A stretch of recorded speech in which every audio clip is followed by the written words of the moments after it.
Some fathers get a phone call in the middle of the night that changes everything. I got 3 days of nothing, and that silence nearly destroyed me before my own sons ever said a word. You want to know what it feels like to love someone so much it becomes a disease. Let me tell you, it feels like standing in your kitchen at 2 o'clock in the morning, staring at a phone that won't ring, convinced your own child is lying dead in a ditch somewhere in Florida. That was me, 52 years old, gripping a coffee mug so hard my knuckles went white, waiting for 2 grown men to pick up a phone. My name is Jack Morrison.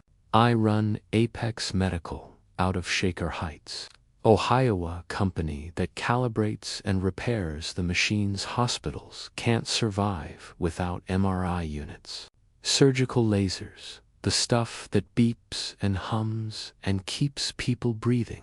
I built that business with my hands and my back, and I built it so my boys would never know what it felt like to go without. My father didn't get that chance. He shipped out when I was 7. He never came home. Nobody taught me how to throw a baseball. Nobody sat me down and told me I mattered. So when Liam was born, and then Owen 2 years later, I made myself a promise standing in that hospital hallway in Shaker Heights. These boys will never know that kind of empty. I kept that promise for 25 years. And then, on a Tuesday in late May, that promise turned into the worst 3 days of my life. Welcome to Dad's raw revenge.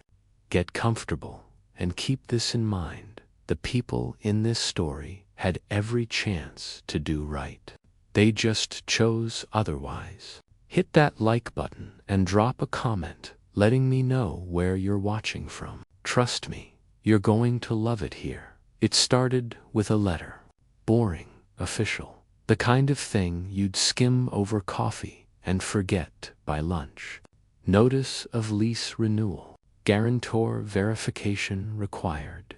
Liam's apartment, that gorgeous high-rise unit down in Brick, the one with the wraparound balcony overlooking Biscayne Bay. I signed that lease 2 years back when he landed his first real job in Miami. I'm the guarantor. My name, my credit, my signature, holding the whole thing up like a steel beam nobody sees. The renewal was due in 5 days. Before I signed off, I needed one quick answer from Liam, a detail about his income. Documentation the property manager wanted cleared up. Simple. 1 phone call. 30 seconds tops. I dialed him from my office, leaning back in my chair, half watching a technician recalibrate an ultrasound probe through the glass. Straight to voicemail. Fine. He's probably in a meeting. I left a message. Hey, it's Dad. Got the lease renewal paperwork here. Need to verify something with you before I sign it? Call me back when you get a second. No big deal. I went back to work. By the next afternoon, nothing. I called again. Voicemail again. Now, I'll admit, the first flicker of unease showed up right there. I know Liam hardly picks up sometimes when I call, but he doesn't ignore me for a full day. Never has. So I called Owen, figuring he'd know where his brother was, maybe out at the local Cuban spot, or down at the marina. Voicemail. Both of them, same day. I told myself it was nothing. Kids get busy. They forget. I left another message, trying to keep my voice light. Guys, I really need to hear back from you. Liam's apartment, the renewal deadline's coming up fast. Just give me a call. Claire noticed something was off with me that night at dinner. My wife's known me for 28 years. She can read a shift in my face before I even feel it myself. You've barely touched your pierogies, she said. nodding at the plate our neighbor had dropped off that afternoon. "What's going on with you?" "The boys aren't answering," I said. "Either of them, since yesterday." She waved it off. "They're busy, Jack. They're grown men." She was right. I knew she was right. So why did my stomach feel like it was folding in on itself? Day 3 is when it stopped being annoying and started being terrifying. The deadline on that lease was now 48 hours out. I called Liam 7 times that day. 7. I called Owen 5 times. Every single call died in a voicemail box. I stopped sleeping. Every time I closed my eyes, I saw car wrecks. I saw 2 Florida State Troopers standing on my porch with their hats in their hands. And I swear to God, I could hear the words before they even said them. "You've lost a father once, Jack. You know exactly how fast this world can take someone from you. You know how it happens quiet, sudden, and nobody warns you first." That night, I sat at the edge of the bed at 1 a.m., phone in my hand, thumb hovering over Liam's name for the 100th time. Claire sat up behind me. "Jack, come to bed. Something's wrong, Claire." My voice cracked in a way I hadn't heard from myself since my own father's funeral. 3 days. Neither one of them. That's not busy. That's not normal. Maybe they're together. Maybe their phones died. Both phones. For 3 straight days. I turned to look at her, and I could see it land on her face, to that same cold drop in the stomach. "Pack a bag. We're flying out there. Something is wrong. I can feel it." She didn't argue with me. That's the thing about 28 years of knowing each other. You learn which fights are worth having and which ones you just get up and pack a bag for. We booked the first flight out of Hopkins the next morning.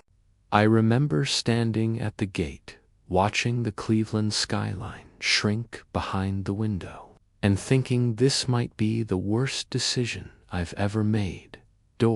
It might save their lives. I had no idea which.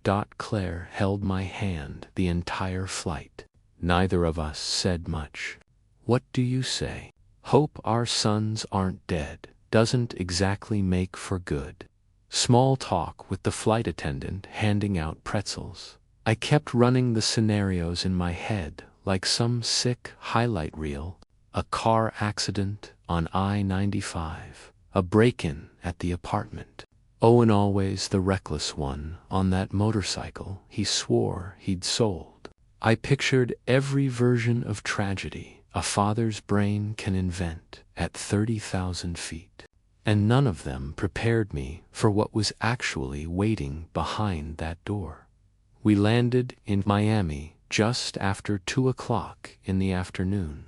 The heat hit us like a wall the second we stepped off the plane. That thick, wet Florida heat that Ohio people never fully get used to, no matter how many trips we make down there. I rented a black SUV at the counter, tossed our one bag in the back, and pointed us toward Brick. The whole drive down, Claire kept saying the same thing on a loop, like she was trying to convince herself. "They're fine. They're probably just fine, Jack. There's probably some boring explanation." "Then why won't they pick up the phone?" I said, gripping the wheel tighter than I needed to. 3 days, Claire. 14 calls between the 2 of us. Not one text back. Not one. She went quiet after that.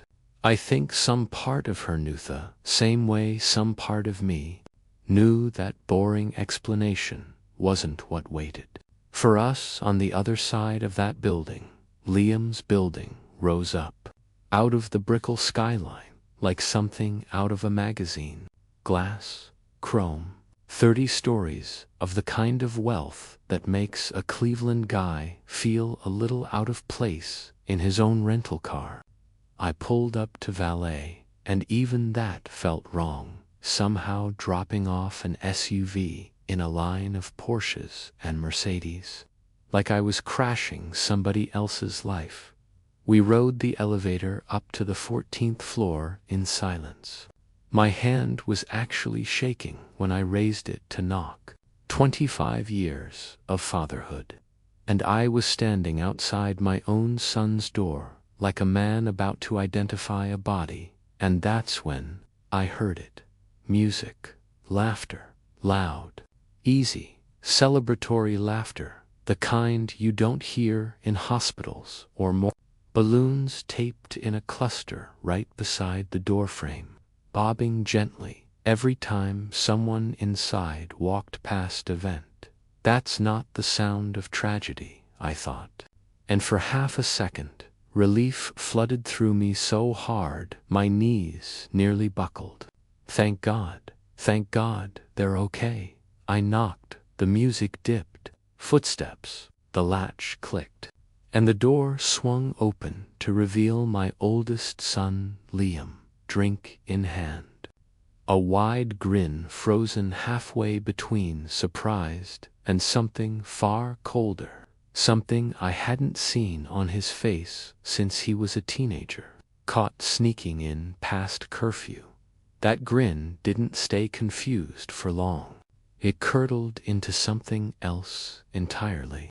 And in that half-second, before he opened his mouth, some part of Mitha, part that had spent 3 sleepless nights terrified my son was dying somewhere already knew. I hadn't flown 1,000 miles to save my boys from tragedy. I had flown 1,000 miles straight into an ambush I never saw coming. You ever have a moment where your whole body knows something terrible is about to happen half a second before your brain catches up? That's exactly where I was standing, 14th floor, Brickle my hand still hovering near the doorframe like I could somehow push the moment back through the door and undo it. Liam stood there in the frame, drink sweating in his hand, and that grin on his face didn't just fade, it curdled like milk left out in that Florida heat too long. What are you guys doing here? Not dad, not mom, not even is everything okay. Just, what are you guys doing here? Like we were a couple of door-to-door salesmen he'd have to figure out how to get rid of. I tried to keep my voice steady, even though my whole chest felt like it was folding in on itself. I have been calling, I said. You didn't answer. I thought something happened to you. Claire pushed past me a step, hands flying up to her mouth. And for 1 second, just one, I watched 25 years of motherhood pour out of her all at once. Oh, thank God, she gasped. Son, you're okay. We've been calling for 3 days straight. We were sick with worry. We thought something terrible. Liam cut her off before she even finished the sentence. He rolled his eyes, not a small eye roll, either. A full, dramatic, exhausted, I can't believe I have to deal with this eye roll. The kind children give you when you ask them to take out the trash. We didn't answer because we didn't want to talk to you. His voice came out sharp, flat, final. Stop calling us. We have our own lives. You're suffocating us. Just stay on your own. For words. I've been hit by a lot of things in my life. A garage door once. A rogue medical cart that got away from a technician. My own father's absence for 45 straight years. None of it landed the way those 3 words landed. I stood there in the hallway, balloons bobbing gently against the door frame behind Liam's head, like the whole building was mocking me, and I genuinely did not know what to say. 25 years. Every game, every scraped knee, every 2 a.m. feverand.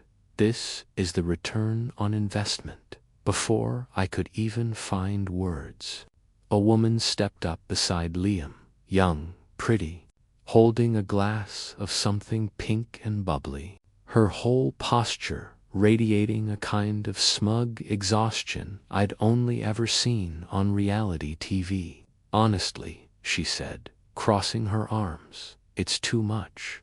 Do you guys ever stop hovering? Claire blinked at her, completely lost. I'm sorry, who are you? The girl's smile widened. She raised her left hand, slow and deliberate, like she was presenting evidence in a courtroom. A ring caught the hallway light and threw it right back in our faces. I'm Megan, she said, his fiancée, and today is our engagement party, which you are currently ruining by showing up uninvited. Uninvited, ruining. I heard the words land, but for a second they didn't fully register, like my brain refused delivery on a package it knew would hurt too much to open. Our son engaged, and we found out about it, standing in a hallway being told we were ruining it. 20-8 years of marriage. And I have never once seen Claire look the way she looked in that moment. Like someone had reached into her chest with a bare hand. I want to pause right here, because this is the part where a lot of people who've never lived it would say, Jack, just walk away. Don't make a scene. And believe me, some part of me was already halfway to the elevator in my head. But another part of Mitha, part that flew 1,000 miles, because I genuinely believed my sons might be in danger somewhere. That part needed to understand.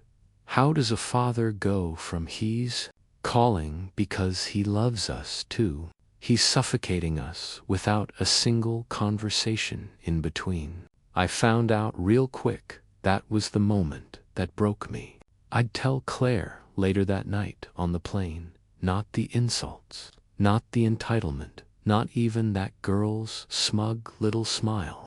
It was knowing they saw my name on their phones. They saw me calling, they knew I was worried sick, and they chose to let me suffer for 3 straight days. That's not independence. That's cruelty with a return address. But that came later. Right there in the hallway. All I had was a mouth that had gone dry and a wife quietly falling apart beside me. Behind that heartbreak, though, there was something else. Something Claire hadn't even said out loud yet. But I knew exactly what she was thinking, because I was thinking it too. Back home, sitting in our fireproof safe, was her grandmother's antique ring. 20 years she'd kept that thing polished, wrapped in the same faded blue cloth, dreaming about the day she'd slide it onto the finger of whatever woman our son chose to marry. And instead, she was standing in a hallway in Brickell, being treated like an intruder at a party celebrating a ring that wasn't even hers to give. Owen appeared in the doorway, right about then, holding a tray of what smelled like roasted pork and fried plantains, and groaned the second he saw us. Sexually groaned. Like we were a chore, he thought he'd finished. Are you serious right now? He set the tray down on a side table, hard enough to rattle the plates. You guys just couldn't let us have this one day, could you? I felt something steady itself inside me right then. Fear was turning into something else. I don't know if it was anger, yet maybe just clarity. Son, I said, keeping my voice level, I didn't come here to ruin anything. Your landlord sent an urgent notice. Your lease renewal deadline is tomorrow. And because I'm the primary guarantor, I needed to verify a quick detail before signing it so you don't lose this place. I called your brother. Then I called you on. Neither of you answered for 3 days. Owen let out this laugh, mocking, the kind of laugh that has no actual humor in it, just contempt wearing humor's jacket. Oh, here we go, again, the savior complex. He shook his head slow, like he was talking to a child, instead of the man who'd been paying his rent. You think because you co-signed a stupid piece of paper, you get to track our every move. This is exactly why we both chose colleges, thousands of miles from home. We literally picked our schools just to get away from your constant, suffocating help. Thousands of miles, on purpose. To get away from me, I flew 1,000 miles because I loved them too much to sit still. They moved 1,000 miles because they loved me too little to stay close. Liam nodded along like his brother had just delivered some kind of TED Talk, then leaned against the doorframe, arms crossed, drink still in hand. Exactly, he said. You always use money and fixing things just to keep tabs on us and feel important.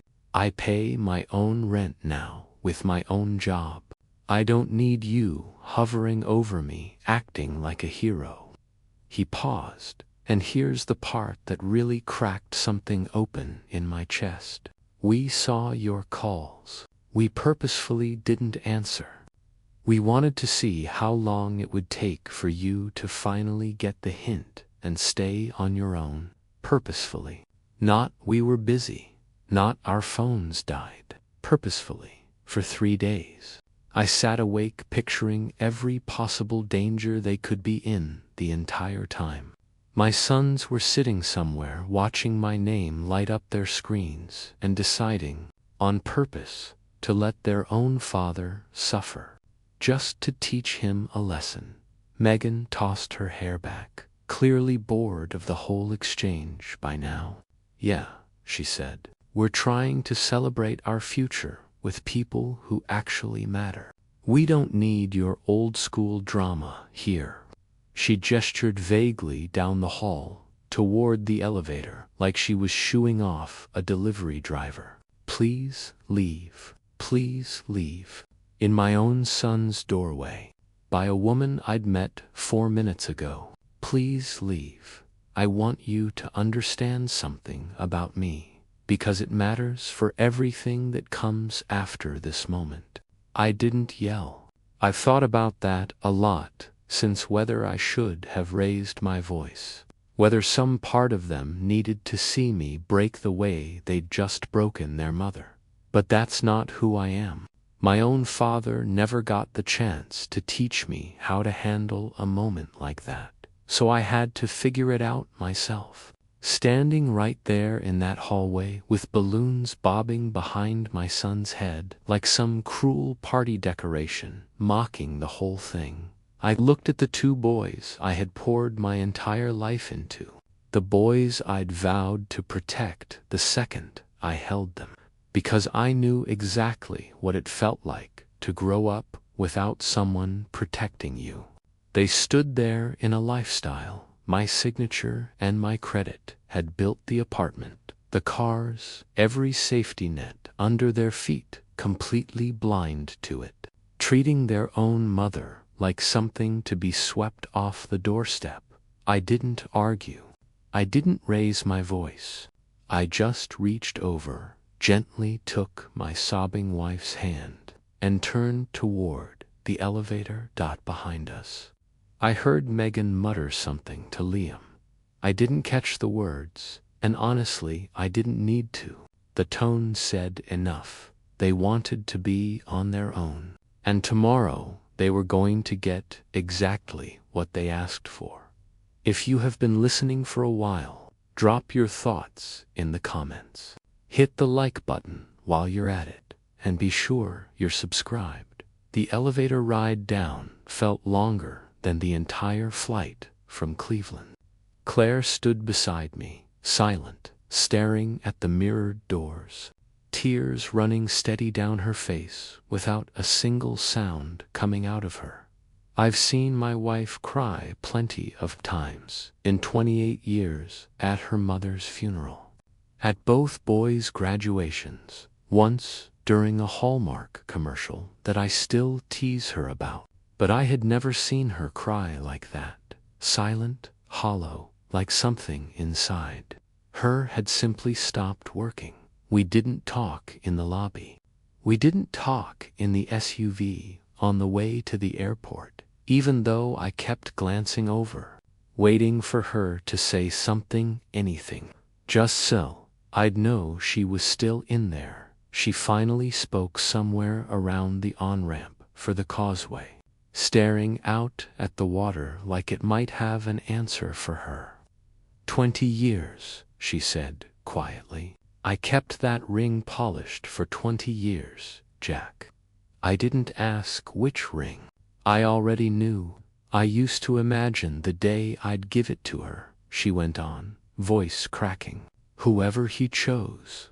I imagined telling her the story behind it, my grandmother, coming over from Poland with nothing but that ring sewn into the lining of her coat. I imagined I don't know what I imagined. Not that. Her hands were shaking in her lap. Not being told I'm ruining a party I didn't even know was happening. What do you say to that? What is there to say? I reached over and took her hand off her lap, held it the rest of the drive, and neither of us said another word until we were sitting at the gate, waiting to board. The flight home was the quietest 2 hours of my life, and I've sat through some quiet hours. Claire stared out the window the entire time, watching Florida shrink and disappear beneath the clouds. Tears slipping down every few minutes like her body had simply given up trying to stop them. I held her hand and said nothing. What was there to say? It'll be fine. It wasn't fine. They didn't mean it. They meant every word. They'd told us themselves. They planned it, watched the calls come in, and chose silence on purpose. They're just going through a phase. 25 and 22 years old is not a phase. That's a grown man's decision, made in full daylight with a fiancé cheering him on. I just held her hand and let the silence say what neither of us had the strength to say out loud yet. Somewhere over Georgia, staring at the seat back in front of me, something shifted inside my chest, like a door closing somewhere deep in a house you thought you knew every room of. I gave them everything I never had. Every game, every scraped knee, every ounce of protection. A boy without a father spends his whole life dreaming about giving his own kids someday. And somehow, in giving them all of that, I built 2 men who look at me like I'm the villain in their story. 25 years, and this is the return by the time we touched down in Cleveland. Something in me had already made a decision, even though I didn't have the words for it yet. I just knew the man walking off that plane wasn't the same one who'd boarded terrified for his son's lives a few hours earlier. That man was gone, and whatever was left of him was about to make a phone call his sons would remember for the rest of their lives. They wanted to be left alone. So I left them alone, legally, financially, and completely. And by the time they figured out what that actually meant, it was already too late to undo it. You know what nobody tells you about heartbreak? It doesn't announce itself right away. It waits. It lets you walk through your own front door first. Lets you set your bags down. Lets you think, for one merciful second, that maybe the worst of it is behind you. And then it takes your wife's legs right out from under her. We walked into our house in Shaker Heights a little after 10 o'clock that night, and the silence hit us different than it ever had before. 28 years in, that house countless nights, coming home from Little League games, from school plays, from every ordinary moment that used to fill these rooms with noise. That night, the quiet felt like it had teeth. Claire made it 2 steps past the front hall before her knees just gave out. She went down onto the living room floor, right there on the rug her mother had given us as a wedding gift. And she cried the way you cry when someone dies, dignified crying you do in a hallway in front of strangers. The real thing, the kind that comes from somewhere underneath your ribs. I stood there for a second just watching her, and something in my chest cracked clean open. 28 years of marriage, and I had never once felt this helpless. I got down on the floor with her. Didn't say anything smart. Didn't try to fix it, which, if you know me, is a small miracle in itself. Because fixing things is the only language I've ever really known how to speak. I just held her while she cried into my shoulder, and I let myself ask the question that had been chasing me since we left. Where did we go wrong? I gave them everything I never had, I said quietly, more to myself than to her. I was there for every moment. I was the father I always wished for, and somehow, in doing that, I turned them into people who look at me like I'm the enemy. Claire lifted her head, eyes red and swollen, and said the only thing that made any sense that whole night. No, Jack, you didn't turn them into anything. She wiped her face with the back of her hand. They did that themselves. You just handed them a life they never had to work for. And people who never work for something never learn to be grateful for it. I held my wife on that living room floor until almost midnight, and somewhere in there I made myself a promise. The only person who had stood by me through every single version of my life, good, bad, terrified, exhausted, was lying right there in my arms. My boys had their own lives now. They'd made that painfully, deliberately clear. So I decided right then I was going to honor that wish, and I was going to spend whatever time I had left loving the one person who had actually earned it. We didn't sleep much that night. We talked trilly, talked the kind of conversation 28 years of marriage lets you have without needing to explain half of it. We agreed on one thing above everything else. Whatever happened next, we'd move together. No solo decisions. No guilt trips down memory lane that would soften either of us at the wrong moment. By sunrise, we were aligned. And Jack Morrison, aligned with his wife, is not a man you want standing between you and a phone. I called my lawyer, David Chen, at exactly 8:02 a.m. He picked up on the second ring. Man's been handling Apex Medical's contracts for 15 years. He knows when I'm calling about business and when I'm calling about something else entirely. This was clearly something else. Jack, he said, you sound like a man who didn't sleep. I need you to pull my name off Liam's lease guarantee, I said. Today, before the renewal window closes. There was a pause on the line, the kind of pause a good lawyer gives you when he wants to make sure you're not about to do something you'll regret by lunchtime. You sure about that? Once that renewal lapses without your backing, the property management system is going to flag it automatically. No warning period. No grace window on a place like that. I've never been more sure of anything, I said. David didn't argue further.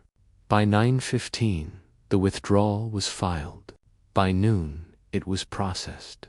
The renewal deadline came and went at midnight with no signature attached to it because for the first time in 2 years, There was no Jack Morrison standing behind that lease like an invisible steel beam. Nobody ever thanks. They wanted to prove they didn't need me hovering over their lives. I decided to give them the closest thing to proof a man in my position could offer. I didn't hear anything for 2 days, which frankly felt almost funny given everything that had just happened. The same silence that had nearly destroyed me a week earlier now felt like the most peaceful 2 days I'd had in months. The call came on a Thursday afternoon. I was in my office reviewing a service contract renewal with a hospital network out in Akron, when my phone buzzed with Liam's name on the screen. I let it ring twice before I picked up. "Dad." His voice came out tight, clipped, the sound of a man trying very hard to sound calm and failing. "Dad, there's some kind of mistake with the lease. The building manager says the renewal didn't go through because there's no guarantor. They just served us an official notice to vacate, and they're hitting us with a non-compliance penalty that doubles our rent for the next 7 days until we're out." "There's no mistake, son," I said, keeping my voice level, almost gentle. "I withdrew as guarantor 2 days ago." Dead silence on the line. "You what, Dad?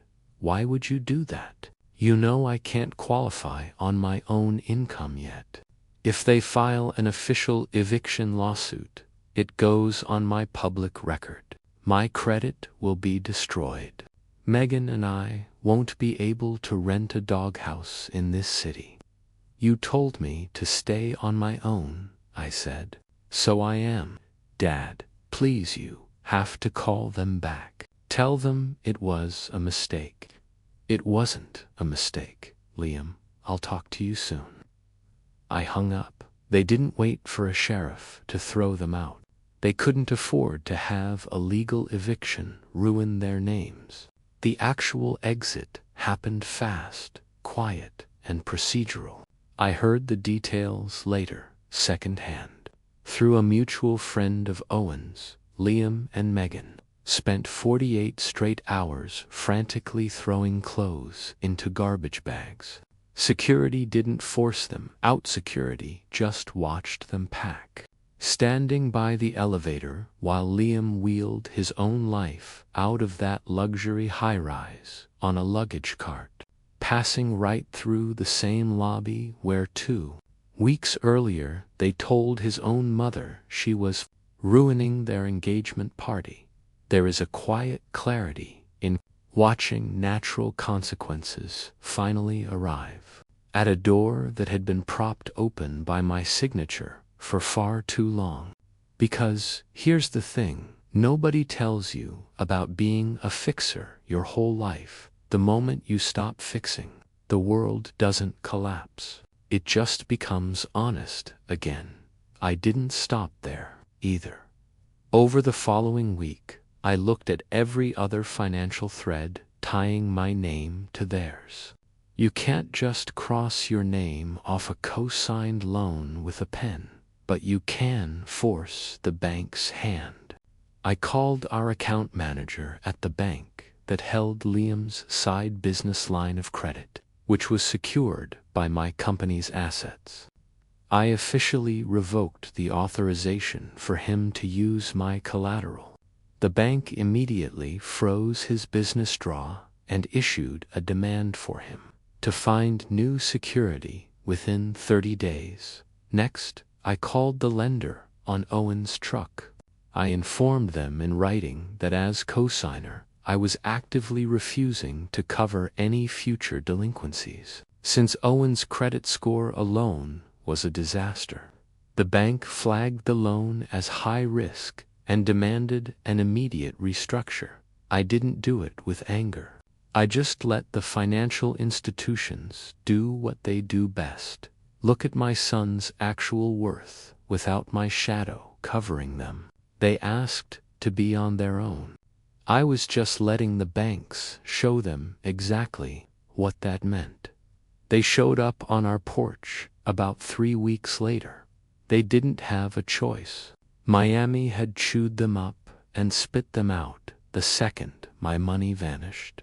Liam's business venture collapsed without the line of credit, and with no luxury high-rise to live in. They had to pack whatever fit into a budget rental box truck and drive 18 hours straight back to Ohio to survive. They didn't call first.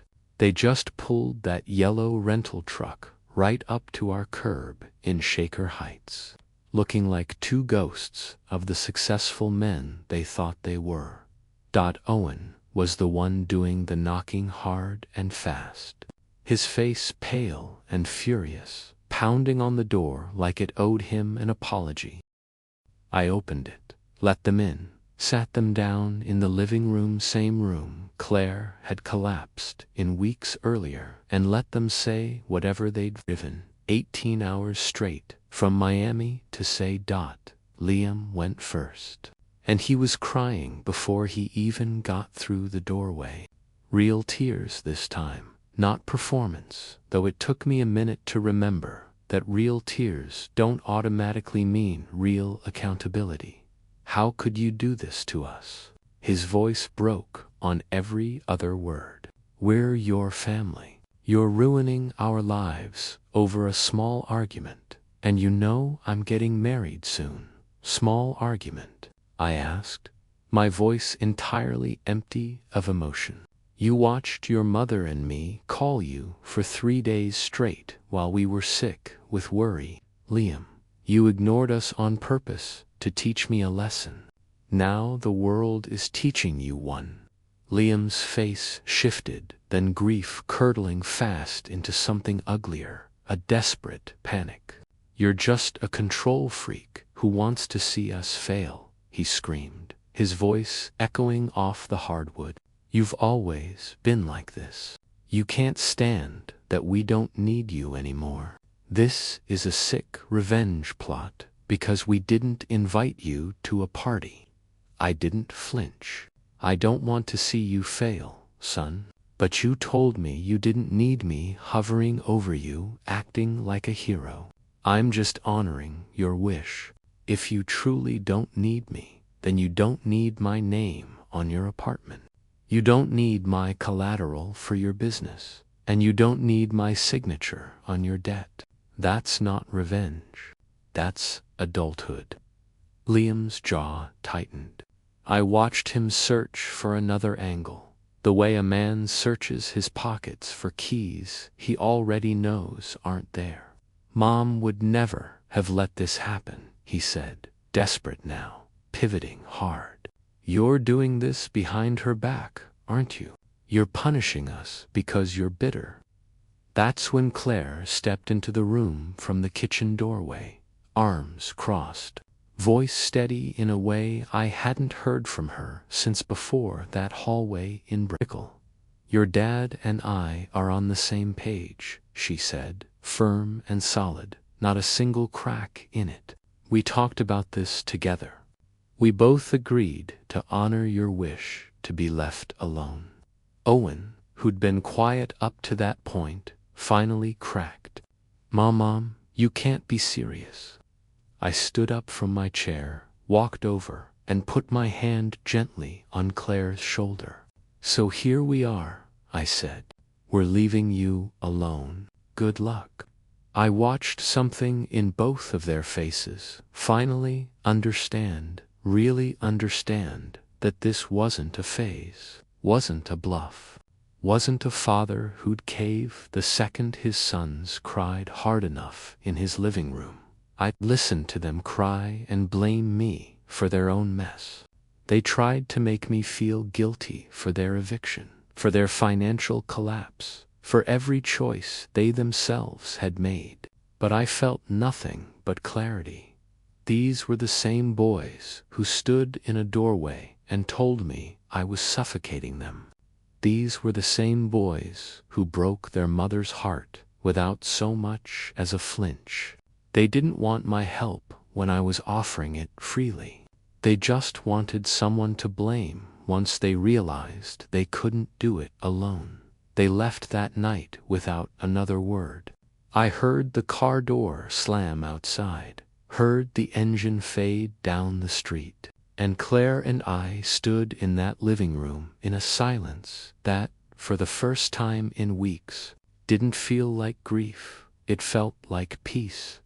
I went to see David Chen again the following week, and this time it wasn't about leases. I want to rewrite the trust, I told him, sliding my coffee aside to make room for the folder he brought, completely. He looked up at me over his glasses, the same careful look he'd given me the day I pulled Liam's guarantee. How completely? If I die first, everything goes to Claire. If she dies first, everything comes to me. And if we're both gone, I paused, and for the first time in weeks, I felt something settle in my chest instead of tear through it. $0 go to the boys. Instead, there are charities that fund scholarships for kids of fallen military veterans, I said.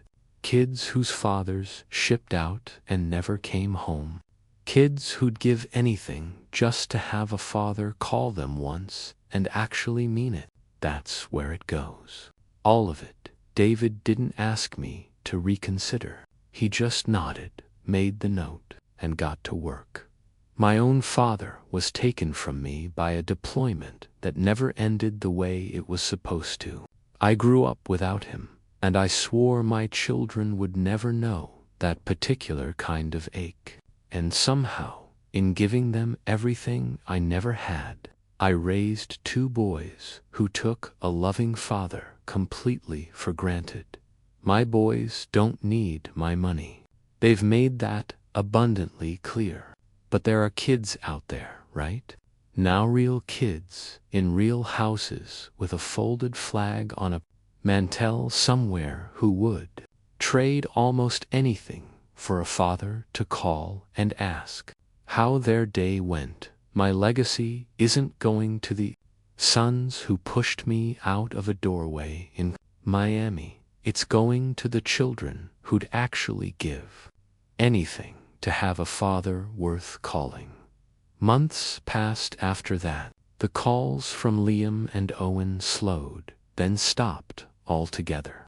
I heard through an old family friend that they'd moved into a smaller place together somewhere outside the city. No more Brickell views. No more balcony over Biscayne Bay. Struggling, apparently. Learning the hard way what a monthly budget actually looks like when your name isn't backed by somebody else's signature.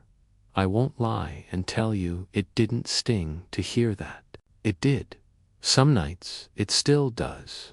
But every time that ache creeps in, I remember the hallway. I remember stay on your own. I remember watching my wife's face fall apart over a ring that never got its moment.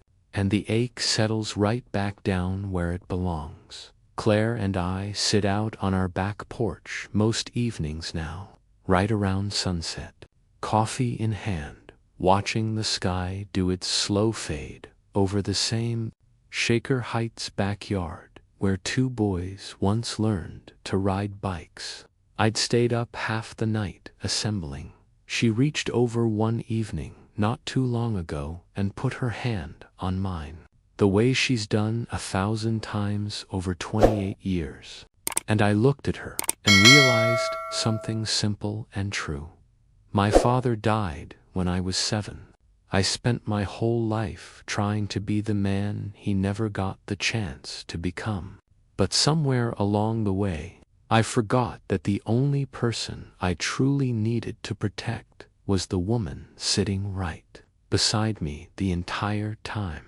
My boys have their own lives now. They made that crystal clear, standing in a doorway in Miami, and my wife and I, we have each other. And that, it turns out, is more than enough.